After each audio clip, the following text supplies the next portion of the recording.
So one question about startups. I mean, is it quite complex to follow this kind of concept? I mean, the business architecture for startups, because they have some fundamental issues to figure it out, because most of them just start their venture, their business. So they're focusing on basic things like product itself, like raising some funds, getting the early adopters, the first customers, basically. So do they need to wait until they become like medium scale organization, or can they start benefit from it? I mean, right in the beginning of their venture? So I can't thank you enough for that question. Okay. It's perfect. Oh, I'm good. I'm happy to hear that. I mean, so here's I think what's great about the business architecture is that I spent a lot of my career fixing what was broken, okay. trying to align things that had been, not installed in the most efficient way, that weren't in alignment with strategy of the company, because nobody really understood what it was, right? And fixing it is ugly. It's really not a lot of fun, okay? So recognizing that, when companies start up, sort of depending on, how well capitalized they might be, I realized they have to focus on the value streams that are going to make them money, because you really have to, and you kind of have to test out your products. Like, there's a bit of a trial and error, I think, as they go through until they fine tune things.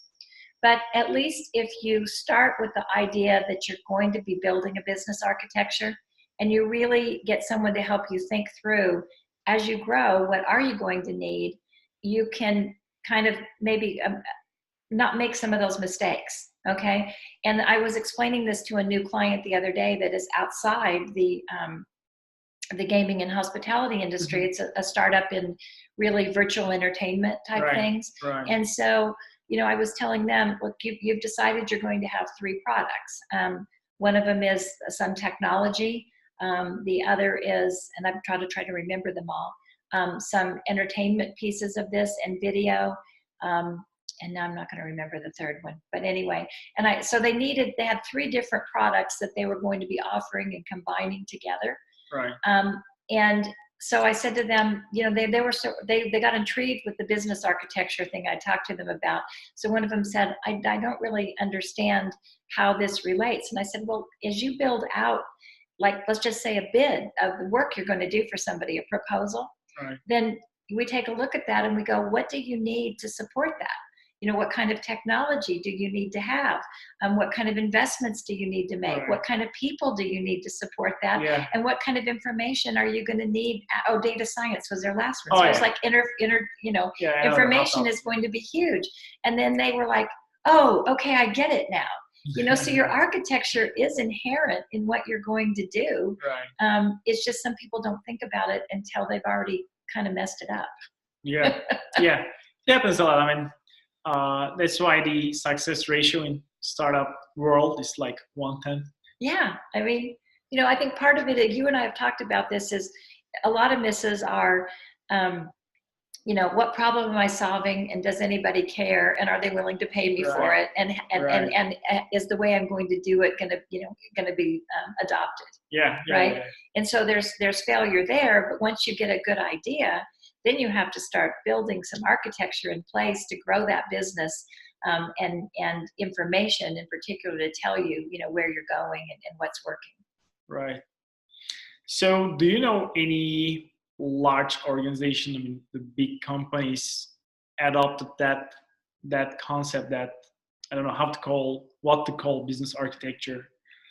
Well, I don't know of any that are in hospitality and gaming that have done it yet. I'm not aware that it's even a discipline that has crossed their paths of information.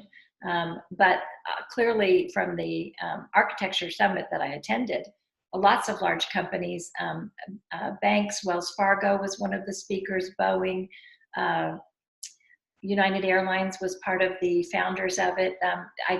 There's probably more companies that I'm not going to remember, but yes, a lot of large companies. And in fact, Penn State has now started a business architecture accreditation as part of their business school. So, which I would love to see UNLV do eventually. Hopefully. Hopefully. All right. So, I've bombarded you with a lot of information. Yeah. If you guys have any questions, comments, please share it with us through that chat window.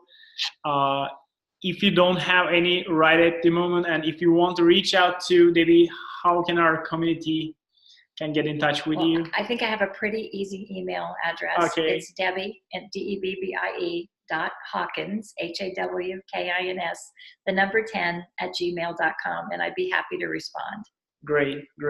So are you active on LinkedIn as well? I am, and you can find me on LinkedIn. Yes. Okay, that's cool. That's great.